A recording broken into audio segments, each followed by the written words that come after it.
ఓం శ్రీ గురుభ్యో నమః. హరి ఓం. ఓం శ్రీ మహాగణాధిపతయే నమః. వినాయక వ్రతకాల ప్రారంభ. పూర్వము చంద్రవంశంలో జన్మించిన ధర్మరాజు అనే ప్రసిద్ధ మహారాజు ఉండేవాడు. అతని పరిపాలనలో దేశము 3 పువ్వులు 6 కాయలతో శోభాయమానుగా విరాజిల్లుతుండేది. కానీ అతడు ఒకనాడు తన దురదృష్టవశమున దాయాదులతో జోదమాడి సర్వము కోల్పోయారు. దాయాదులతో అవమానములు పొందినవాడే తన భార్యతోనూ తమ్ములతోనూ అరణ్యముల పాలయ్యాడు. అతి దీనంగా అరణ్యవాసము చేస్తూ కనిపించిన మహాతపశక్తి సంపన్నులైన మునీశ్వరులను ఎందరినో దర్శిస్తూ కొంతకాలానికి సూత మహర్షి ఆశ్రమాన్ని చేరుకున్నాడు. సూత మహర్షిని దర్శించిన ధర్మరాజు ఆయనతో, ఓ పురాణ పురుష సూత మహర్షి, నేను సర్వము పోగొట్టుకుని భార్య తమ్ములతో కష్టములు పడుతున్నాను. నా కష్టములు తొలగిపోయే మార్గం ఏదైనా ఉంటే చెప్పండి అని వేడుకున్నారట. అంతటి సూతమహాముని, ఓ ధర్మరాజా, మానవులకు సమస్త పాపములు పోగొట్టి అష్టైశ్వర్యాలను ప్రసాదించి పుత్ర పౌత్రాభివృద్ధిని కలుగజేసే శ్రీ వినాయక వ్రతమనే ఉత్తమమైన వ్రతం ఒకటి ఉన్నది. దీనిని సాక్షాత్తు సర్వేశ్వరుడైన ఆ శివుడే తన కుమారుడైన కుమారస్వామికి ఉపదేశించాడు. ఆ వృత్తాంతమంతయు వివరంగా వినిపిస్తాను, వినుము అని చెప్పసాగాడు. పూర్వము గజాసురుడనే రాక్షసుడు ఘోర తపమాచరించి పరమేశ్వరుని మెప్పించగా శివుడు వరము కోరుకొనమన్నాడు. అంతట గజాసురుడు, పరమేశ్వర, ఎల్లప్పుడూ నీవు నా ఉదరమందే ఉండమని కోరుకున్నాడు. భక్త సులభుడకు భవ్యుడు గజాసురుని కోరికను కాదనలేక అతని ఉదరమునందే సుఖంగా నివసించసాగాడు. అక్కడ కైలాసమందు పార్వతీదేవి తన భర్త జాడ తెలియక అన్వేషణ గావించుతూ కొంతకాలానికి గజాసురుని ఉదరముందున తన భర్తను కనుగొని గమనించి తన పతిని బయటకు రప్పించు మార్గము తెలియక తల్లదెల్లిపోసాగింది. చివరకు శ్రీ మహావిష్ణువే దీనికి తగిన మార్గమని అనిపించి ఆ పరంధాముని ప్రార్థించగా విష్ణువు ప్రత్యక్షమయ్యాడు. పార్వతీదేవి శ్రీ మహావిష్ణువును, ఓ ఆపద్బాంధవ, అనాథరక్షక, జైన ధనోద్ధార, ఓ పరంధామ, నా పతి అయిన పరమేశ్వరుడు గజాసురుని ఉదరమందు బందీ అయి ఉన్నాడు. పూర్వము భస్మాసురుని బారి నుండి నా భవ్యుని కాపాడి నాకు వసంగితివి. అట్లే ఇప్పుడు కూడా నా పతిని రక్షించి నాకు పతిభిక్ష ప్రసాదించని వేడుకున్నది. శ్రీ మహావిష్ణువు పార్వతీదేవిని ఓరడించి గజాసురుని బారి నుండి పరమేశ్వరుని రక్షించుటకు గంగిరెద్దుల మేళమే ఉత్తమమైన మార్గమని తలంచి శివుని వాహనమైన నందిని గంగిరెద్దుగా అలంకరించి మేళతాళములుగా బ్రహ్మాది దేవతలందరూ వాయిద్యములతో అలంకరించుకుని వాయిద్యములు వాయించుతున్నట్లుగాను తాను నాదస్వరము తిరుగంటలు చేత ధరించిన వాడే గజాసురపురమునకు చేరాడు. చిత్ర విచిత్రముగా చోపలను సమ్మోహపరుచినట్లుగా అక్కడ గంగిరెద్దును ఆడించసాగాడు. పుర ప్రజలు పరమానంద భరితులై ఆ గంగిరెద్దుని మేళమును వీక్షించసాగారు. గజాసురుడు ఆ వార్తను విని తాను కూడా వీక్షించదలిచిన వాడే ఆ గంగిరెద్దుల మేళమును పిలిపించి తన భవనము ఎదుట ఆడించుటకు ఆజ్ఞాపించాడు.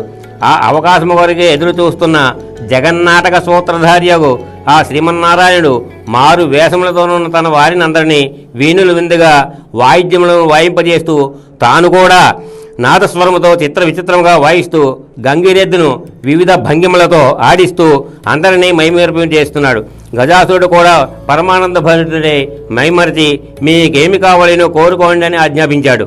అంతటా విష్ణువు, అయ్యా, ఇది శివుని వాహనం ఒక నంది శివుని కనుగొనుటకు వచ్చినది కావున శివుని ప్రసాదించమని కోరాడు.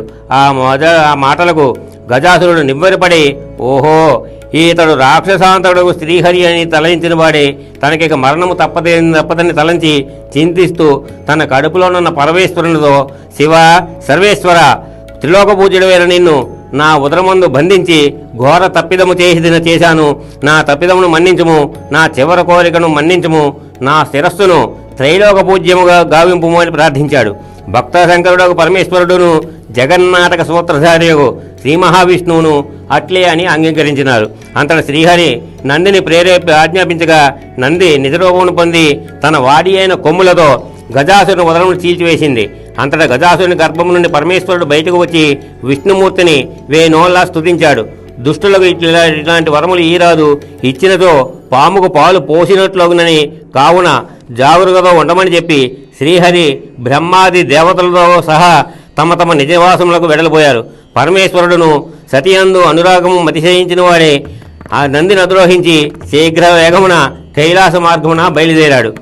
అతడు పార్వతీదేవి దేవతల ద్వారా తన పతి ఆగమును వార్తను తెలుసుకుని అభ్యంగ స్నానం ఆచరించదలిసి నలుగు పిండితో ఒక బాలుని చేసి దానికి ప్రాణము పోసి వాకిలి వద్ద కాపలా ఉంచింది. స్నానము ముగించిన పిమ్మట సర్వాభరణాలంకృతమైన పార్వతీదేవి తను బతికై ఎదురు చూడసాగింది. ఇంతలో శివుడు శీఘ్రముగా కైలాసమునికి ఏదించి నందీశ్వరునితో సహా లోనికి ప్రవేశించబోయాడు. వెంటనే సింహద్వారమున ఉన్న బాలుడు అడ్డగించబోవా వేగురపాటుతోనున్న విశ్వేశ్వరుడు కోపించి తన శూలముతో ఆ బాలుని కంఠమును దినిమి లోనికి ప్రవేశించాడు. పార్వతీదేవి తన పతిని గాంచి పరమానందము చెందినదై పరవశింపసాగింది. పార్వతీ పరమేశ్వరులిద్దరూ ప్రియభాసములు ముచ్చటించుకుంటుండగా సింహద్వారమున ఉన్న బాలుని ప్రసంగము వచ్చింది. తాను కాపలాగా ఉంచిన బాలుని మరణవార్తను విన్న పార్వతి మిక్కిలి దుఃఖించి, నాథ, నేనే నా రక్షణకై ఆ బాలుని సృష్టించాను అని చెప్పి దుఃఖించసాగింది. పార్వతి దుఃఖమును భరించలేని పరమేశ్వరుడు తొందరపాటుతో తాను చేసిన పనికి చింతించిన వాడే పార్వతిని ఆనందింపజేయుటికై తన వెంట తెచ్చిన గజాసురుని శిరస్సును ఆ బాలుని మొండెముకు తగిలించి ప్రాణము పోసి ఆ బాలునికి గజాననుడు అని నామకరణం గావించాడు. పార్వతీ పరమేశ్వరులిద్దరూ ఆ బాలుని అల్లారు ముద్దుగా పెంచుకొనుతున్నారు. గజాననుడు కూడా తన తల్లిదండ్రుల పట్ల మిక్కిలి భక్తి శ్రద్ధలతో మెలకసాగాడు. అనింజుడనే మూషికవాహాన్ని ఒకదానిని కూడా ఏర్పాటు చేసుకున్నాడు. అటు పిమ్మట పార్వతీ పరమేశ్వరులకు కుమారస్వామి జన్మించాడు. ఈతని వాహనము నెమలి.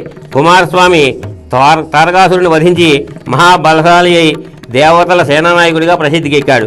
ఒకనాడు పార్వతీ పరమేశ్వరులు తమ పిల్లలు వినాయకుడు కుమారస్వామితో కూడి పరమానంద భరితులై ఉన్న సమయమున దేవతలందరూ వారిని పూజించిన వారే, ఓ దేవాదిదేవ పరమేశ్వర, ముందుగా ఏ దేవుడు పూజించి తమ కార్యములు మొదలుపెట్టినతో నిర్విఘ్నముగా అనగా ఆటంకములు లేకుండా కొనసాగును సెలవీయండి అని ప్రార్థించారు.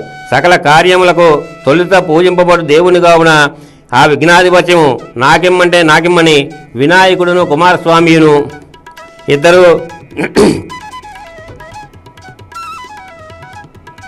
తండ్రిని ప్రార్థించారు. తండ్రి, నేను అగ్రజుడు కనుక నాకే ఆ విఘ్నాధిపత్యం తనకివ్వమని వినాయకుడు, కాదు గజానుడు పొట్టివాడు అసమర్థుడుగాన ఆ ఆధిపత్యమును నేనే అర్హుడినని కుమారస్వామి తగులాడు కొనసాగిరి. అంతటా పరమేశ్వరుడు తన కుమారులిద్దరినీ దగ్గరకు పిలిచి, నాయనలారా, మీరిద్దరూ మాకు సమానులే కావున విఘ్నేశ్వరాధిపత్యమునకై మీకిద్దరికీ ఒక పరీక్ష పెడుతున్నాను. అందెవరిని విజయం వరించునో వారినే విఘ్నాధిపతి అవుతారు. జాగ్రత్తగా వినండి. మీలో ఎవరు ముందుగా ముల్లోకములందలి పుణ్య నదులలో స్నానమాడి ముందుగా నా వద్దకు వచ్చేదరో వారికే విఘ్నాధిపతి కాగలరు, వారికే విఘ్నాధిపత్యం లభించగలదని చెప్పాడు. అందుకు అంగీకరించిన కుమారస్వామి తన వాహనమైన నెమలిని ఎక్కి రయ్యమంటూ వాయు వేగముతో బయలుదేరిపోయాడు. గజాననుడు ఖిన్నుడే, తండ్రి, మీరు నా అసమర్థత ఎరింగియు ఇట్లానతీయ తగున పొట్టివాడిని స్థూల శరీరుడని నీ నెట్లీ పరీక్షలో విజయము సాధించగలను. నా యందు దయ ఉంచి దీనికి తగిన తరుణోపాయము చెప్పి కనికరించని వేడుకున్నాడు. ఆదిదేవుడు అనుగ్రహించి, కుమార, సకృత్ నారాయణేతు కల్పశతత్రయం గంగాది సర్వతీర్థేషు స్నాతో భవతపుత్రక అంటూ, ఓ నాయన గజానన, నారాయణ మంత్రము ఒకసారి జపించినంత మాత్రమున 300 కల్పములు పుణ్యనదులలో స్నానం ఆచరించినంత ఫలము పొందగలరని తెలియజెప్పాడు. అంతే గజానుడు ఇంక మారు మాట్లాడగా అత్యంత భక్తి శ్రద్ధలతో తల్లిదండ్రులిద్దరి చుట్టూ ప్రదక్షిణ గావిస్తూ నారాయణ మంత్రము జపిస్తూ కైలాసమున సుఖంగా ఉన్నాడు. తానే ముందుగా ముల్లోకములందరి పుణ్యనదుల్లో స్నానం ఆచరింపవలనని బయలుదేరిన కుమారస్వామికి నారాయణ మంత్ర ప్రభావం వలన గంగానదిలో స్నానం ఆచరింపవలన వచ్చిన కుమారస్వామికి తన అగ్రజైన గజాననుడే నదిలో స్నానం చేసి తనకు ఎదురుగా వచ్చుతున్నట్లు కనిపించసాగాడు. అట్లే ముల్లోకములందరి 3.5 కోట్ల పుణ్యనదీ తీర్థములందును తనకంటే ముందుగా గజాననుడు స్నానం ఆచరించి తనకు ఎదురుగా వచ్చుతున్నట్లు కనిపించసాగాను. ఆశ్చర్యపోయాడు కుమారస్వామి. ఖిన్నుడైన కుమారస్వామి కైలాసమునికేవి తన తండ్రిని సమీపించబోవా అచ్చట కూడా గజాననుడు ముందుగా తండ్రి వద్ద దర్శనమిచ్చాడు. అవమానపడ్డ కుమారస్వామి, తండ్రి, అన్నగారి మహిమ తెలియక అహంభావముతో మెలిగాను, నన్ను క్షమించండి. అన్నింటికీ అన్నగారే అన్ని విధముల అర్హుడు కావున ఈ విఘ్నేశ్వరాధిపత్యమును అన్నగారికే ఇవ్వండి అని ప్రార్థించాడు. అంతటా పార్వతీ పరమేశ్వరులిద్దరూ గజాననుడిని దీవించి భాద్రపద శుద్ధ చవితి నాడు అతనికి విఘ్నాధిపత్యము నొసంగారు. నాటి నుండి విఘ్నేశ్వరుడు విఘ్నాధిపతి అయ్యాడు. పరమానంద భరితులైన దేవతలు, మునులు, మానవులు సర్వులు ఆనాడు అత్యంత భక్తి శ్రద్ధలతో తమ తమ శక్తి కొలది కుడుములు, పాయసము, పాలు, టెంకాయ, తేనె, అరటిపండ్లు, అపోపము, వడపప్పు, పిండి వంటలు మొదలగునవి సమర్పించి విఘ్నేశ్వరుని పూజించిరి. వినాయకుడు సంతృష్టి చెందినవాడే కుడుములు, ఉండ్రాలు మున్నగు వాటిని భుజించి కొన్నింటిని తన వాహనమైన ఎలుకకు ఇచ్చి సంతోషంతో ఉండి విఘ్నేశ్వరాధిపత్యము వసంగిన తన తల్లిదండ్రులైన పార్వతీ పరమేశ్వరులకు ప్రణమిల్లబోయాడు. కానీ తన బొజ్జ నేలను తాకగా ఆ చేతులు భూమికి అందకసాగాయి. చేతులు భూమిని తాకితే కాలు పైకి లేచిపోయి ఆకాశమును తోడసాగాడు. ఈ విధముగా దండ ప్రణామం చేయటకు ఆపసోపాలు పడుతున్న వినాయకుని చూచి శివుని శిరస్సునందున్న చంద్రుడు పకపక నవ్వసాగాడు. రాచదృష్టి తాగిన రాళ్ళు కూడా నుగ్గొగన సామెతనట్లుగా నిజమగునట్లుగా వినాయకుని గర్భం పగిలి అందున్న ఉండ్రాళ్ళు, కుడుములు మొదలైనవన్నీ ఆ ప్రదేశం అంతటా దొర్లిపడ్డాయి. విఘ్నేశ్వరుడును మృతుండయ్యను. ఈ హఠాత్ పరిణామమునకు పార్వతీదేవి మిక్కిలి దుఃఖితురాలైంది. తన ముద్దుల కొడుకు మరణించాడని శోకించినదై దీనికంతటికీ కారణమైన చంద్రుని చూచి, ఓరీ పాపాత్ముడా, నీ దిష్టి తగిలే నా కుమారుడు మరణించాడు, కావున నిన్ను చూసిన వారు పాపాత్ములే నీలాపనిందలు పొందురుగాక అని శపించింది. సరిగ్గా అదే సమయానికి యజ్ఞము చేయుచున్న సప్తఋషులు తమ భార్యలతో అగ్ని ప్రదక్షిణ చేయుచుండిరి. ఋషిపత్నులు అందచందాలకు ఆకర్షింపబడిన అగ్నిదేవుడు వారిని మోహించి శాపభయముచే ఏమీ చేయలేక కృషించిపోసాగాడు. ఇది గమనించిన అగ్నిదేవుని భార్య స్వాహాదేవి తన భర్తను ఆనందపరచుడికై అరుంధతి రూపము తక్క సప్తఋషుల యొక్క భార్యల రూపం ధరించి అగ్నిదేవునికి ఆహ్లాదం ఇవ్వసాగింది. ఋషులు అగ్నితో ఉన్నవారు తమ భార్యలేనని భ్రమించి తమ తమ భార్యలను విడిచిపెట్టేశారు. సప్తఋషుల భార్యలు సంతాపం చెందినవారే. ఇదంతయో చంద్రుని చూచినందువలన కలిగిన ఆపదేని ఎరింగిరి. నీలాపనులైన ఋషిపత్నులందరూ దేవతలు, మునులందరితో సహా బ్రహ్మదేవుని వద్దకేగి తమ గోడు వినిపించారు. సర్వము తెలిసిన బ్రహ్మదేవుడు ఋషీశ్వరులకు అసలు విషయము చెప్పి ఋషిపత్నుల నీలాపనిందను తొలగింపజేశాడు. పిమ్మట వారందరూ బ్రహ్మదేవునితో సహా పార్వతీ పరమేశ్వరులను దర్శించి కీర్తించి శాంతింపజేసిన వారే మృతుడై ఉన్న విఘ్నేశ్వరుని బ్రతికింపజేశారు. గజాసురుని కోరిక ప్రకారము అతని గజముఖమును తెచ్చి బాలుని మొండెమును కతికించి బ్రతికించారు. పార్వతీ పరమానంద భరితలైంది. అంతట ఋషులు, అమ్మ, మరి మానవులు ఎట్లా నీలాపనందులను విముక్తులవగలరు అని అడుగుగా పార్వతీదేవి భాద్రపద శుద్ధ చదివినాడు జరిగింది, కావున ఆ దినము చంద్రుని చూడరాజు అని శాప విమోచనము తెలిపింది. నాటి నుండి సర్వులు భాద్రపద శుద్ధ చవితినాడు మాత్రం చంద్రుని చూడక జాగరూకులై మెలగసాగారు. ఒకనాడు నారదుడు ద్వాపరయుగమందు ద్వారకలోనున్న శ్రీకృష్ణ భగవాను చంద్రునికేగి ఆయన 10 విధములు స్తుతించి ఇష్టాగోష్ఠి జరుపుతుండగా సమయం మించి సాయంకాలం అయింది. అప్పుడు నారదుడు శ్రీకృష్ణునితో, స్వామి, మీతో మాట్లాడుతున్నంతసేపు సమయం తెలియరాలేదు. నేడు వినాయక చవితి, పార్వతీదేవి శాపం వలన ఈనాడు చంద్రుని చూడరాదు. సాయం సమయం అయింది, చంద్రుడు వచ్చే వేళ అయింది. చీకటి పడకముందే నేను నా నిజగృహములకు పోవాలను, సెలవయ్యండి అని అడుగుగా శ్రీకృష్ణుడు, ఓ నారదా, ఏమిటి ఈనాడు చంద్రుని చూడరాదా, ఎందుకు అని ప్రశ్నించాడు. అంతటా నారదుడు ఆ విషయ పూర్వవృత్తాంతమంతయు శ్రీకృష్ణునికి తెలిపి తన నిజ నివాసనకు ఎగాడు. సర్వము ఆకలింపు చేసుకున్న శ్రీకృష్ణుడు ప్రజాశ్రేషను దృష్టి అందించుకుని వినాయక చవితి నాడు ప్రజలెవ్వరూ చంద్రుని చూడరాదు అని శాసిస్తూ తన పట్టణమును చాటింపు వేయించాడు. పిమ్మట క్షీరప్రియుడైన శ్రీకృష్ణుడు ఆనాటి రాత్రి ఆకాశము వైపు చూడకుండా తన గోశాలకు పోయి పాలు పితుకుతూ ఆ పాలలో చంద్రుని ప్రతిబింబాన్ని చూశాడు. ఆహా, నేడు నాకెంత దుర్దినము! చవితినాడు చంద్రుని చూచితిని, ఇక నాకెట్టి నీలాపనిందలు రానున్నవో కదా, ఏమి చేతును, విధి ఎంత బలీయమైనదో కదా అనుకుంటూ దిగులు పడసాగాడు. ఇది ఇట్లా ఉండగా కొంతకాలానికి సూర్యభగవానుడు ప్రసాదించిన సమంతకమణి ధరించిన సత్రాజిత్తు శ్రీకృష్ణ దర్శనార్థమే ద్వారకకు వచ్చాడు. శ్రీకృష్ణుడు సత్రాజిత్తును ఉచిత రీతిని గౌరవించి అతని మెడలో ఎర్రని కాంతితో దగదగా మేలుచున్న సమంతకమణిని చూసి దానిని తనకి ఇవ్వమని కోరాడు. అందుకు సత్రాజిత్తు, కృష్ణ, ఇది సూర్యప్రసాదిత సమంతకమణి, ఇది రోజుకు 20 బారువుల బంగారంనిస్తుంది. ఇంతటి అమూల్య సమంతకమణిని ఎవడైనా పరులకిస్తాడా, కావున నేనివ్వను అని ఖచ్చితంగా చెప్పి నిష్క్రమించాడు. మరి కొంతకాలానికి సత్రాజిత్తు తమ్ముడైన ప్రసానుడు ఒకనాడు సమంతకమణిని ధరించి వేటకు బయలుదేరి వెళ్ళాడు. అతని మెడలో ఎర్రని కాంతితో మేలుచున్న సమంతకమణిని చూచిన ఒక సింహము అది మాంసపు ముద్ద అని భ్రమించి ప్రసేనుని చంపి ఆ మణిని నోట కరుచుకొని పోతుండగా ఒక భల్లూకము చూసి ఆ మణిని ఆకర్షింపబడినది ఆ సింహమును చంపి ఆ మణిని చేజిక్కించుకుని తిన్నగా తన నిజ నివాసమైన కుండగుహయందు ప్రవేశించి అక్కడ ఉయ్యాలలోనున్న తన కుమార్తె జాంబవతికి ఆట వస్తువుగా ఇచ్చాడు. మరునాడు సత్రాజిత్తు వేగుల ద్వారా తన తమ్ముని మరణవార్తను విని ఇదంతయు శ్రీకృష్ణుని కుట్రగా భావించాడు. సమంతకమణిని ఇవ్వలేదని అక్కసులోనే శ్రీకృష్ణుడు తన తమ్ముని చంపి సమంతకమణిని అపహరించాడని పట్టణమంతా చాటింపు వేయించాడు.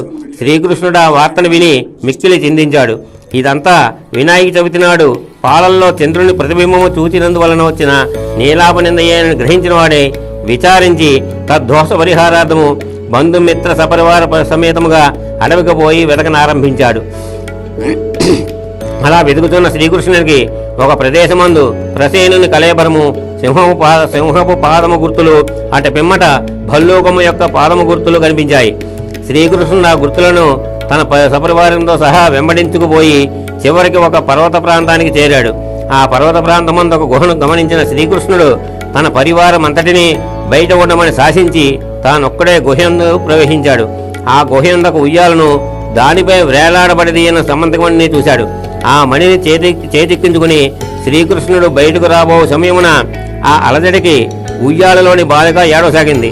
అది ఉన్న దాదియు అక్కడికి ఏదించి వింత మనిషి వచ్చినని తలంచి అరవసాగింది. గుహ అంతర్భాగంలో ఉన్న జాంబవంతుడు ఆ కేకలు విని వచ్చి చూసి అమిత ఆగ్రహముతో శ్రీకృష్ణునిపై బడి అరుచుతూ గోళ్లతో రక్కుచూ కోరలతో కొరుకుతూ ఘోర యుద్ధము చేయసాగాడు.